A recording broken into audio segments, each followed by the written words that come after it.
নোৱাৰে। এতিয়া তোমালোক পঢ়া শুনা কৰা সময়তো মহে কামুৰিব, ৰাতিটো পঢ়িবই লাগিব। তাৰ কাৰণে কি কৰিব লাগিব, যাতে মহে কামুৰিব নোৱাৰে।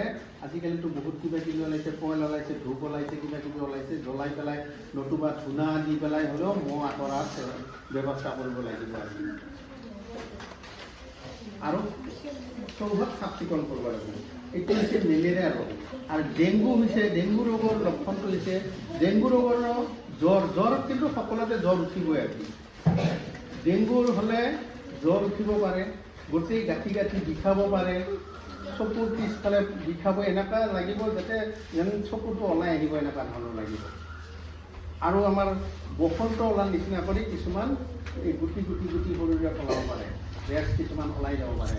আমি হয়তো সন্দেহ কৰিব পাৰোঁ যে এইটো বসন্ত, হয়তো সেই বসন্ত নহ'ব পাৰে, সেইটো ডেংগু ৰোগৰ লক্ষণ হ'ব পাৰে। প্ৰত্যেক গাঁঠি বিষাব। যেতিয়া বেমাৰটো বেছি হৈ গৈ থাকিব, তেতিয়া দাঁতৰ আলুৰ পৰা ফাটি তেজ ওলাই আহিব পাৰে। তাতকৈও যদি বেছি হয় বেমাৰটো, আমাৰ ভিতৰৰ পাকস্থলীৰ শিৰ ফাটি পেলাই ভিতৰৰ ৰক্তক্ষৰণ হ'ব পাৰে। আৰু তেতিয়া শৌচ কৰোঁতে শৌচটো ক'লা হ'ব পাৰে, এনেকুৱা হ'ব। আৰু ডেংগু ৰোগটো হৈছে ভাইৰাছজনিত, এইটো এটা ভাইৰাছজনিত। এইটো এডিছ মহে কামুৰিলে, মেলেৰিয়া হৈছে মাইকী এন'ফেলিছ নহয়, আৰু এইটো এডিছ ইজিপ্টি বুলি কয়। এডিছ মহে কামুৰিলেহে এইটো ডেংগু ৰোগটো হয়। আৰু ডেংগুৰ মহটো কেতিয়া কামোৰে? দিনত কামোৰে। কিন্তু এই এডিছ মহে কামোৰে দিনত, ৰাতি নাকামোৰে, কিন্তু দিনত কামোৰে।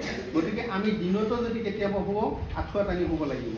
আৰু দিনত যদি আমি ক'ৰবাত যাওঁ লাগিব, সদায় হাত দীঘল চাপ পিন্ধিব লাগিব, লং পেণ্ট পিন্ধিব লাগিব, মানে শৰীৰটো ঢাকিব লাগিব যাতে আমাক কামুৰিব নোৱাৰে। যে সকলো এডিছ মহে কামুৰিলে যাব সেইটো নহয়, য'ত বীজাণুবিধ থাকে সেই মহে কামুৰিলেহে কিবাকে আমাৰ এই ডেংগু ৰোগ হ'ব পাৰে। এনেকুৱা যদি ডেংগু ৰোগ হয় বা মেলেৰিয়া হয় বা জাপানী এনকেফেলাইটিছ হয়, আমি কি কৰোঁ? ওচৰৰ ফাৰ্মাচীত যাওঁ, গৈ পেলাই আমি টেবলেট খাওঁ। কিন্তু ভুল সেইটো। কাৰণ কিয়? মেলেৰিয়া ৰোগত আমাৰ ঔষধ আছে, ঔষধ খালে ধুনীয়াকৈ কিবাকে বেমাৰটো ভাল হৈ যাব পাৰে।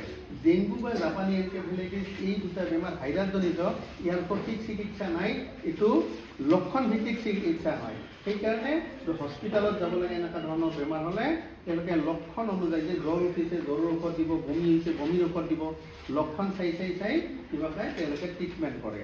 যদি ফাৰ্মাচীৰ পৰা ঔষধ আনি খাওঁ, তেতিয়া বিপৰীত হ'ব পাৰে। আৰু এটা হৈছে জাপানী এনকেফেলাইটিছ। জাপানী এনকেফেলাইটিছ হৈছে, সেইটোতো জ্বৰটো থাকিব, মই কৈছোঁ জ্বৰ প্ৰত্যেকটো থাকিব। জাপানী এনকেফেলাইটিছৰ বীজাণুবিধ, এইটো ভাইৰাছজনিত, ই কি কৰে? ব্ৰেইনত এটেক কৰে।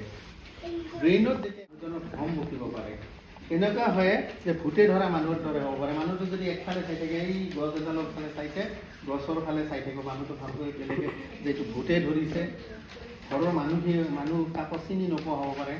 এনেকুৱা ধৰণৰ লক্ষণ হ'ব পাৰে জাপানী এনকেফেলাইটিছ হ'লে।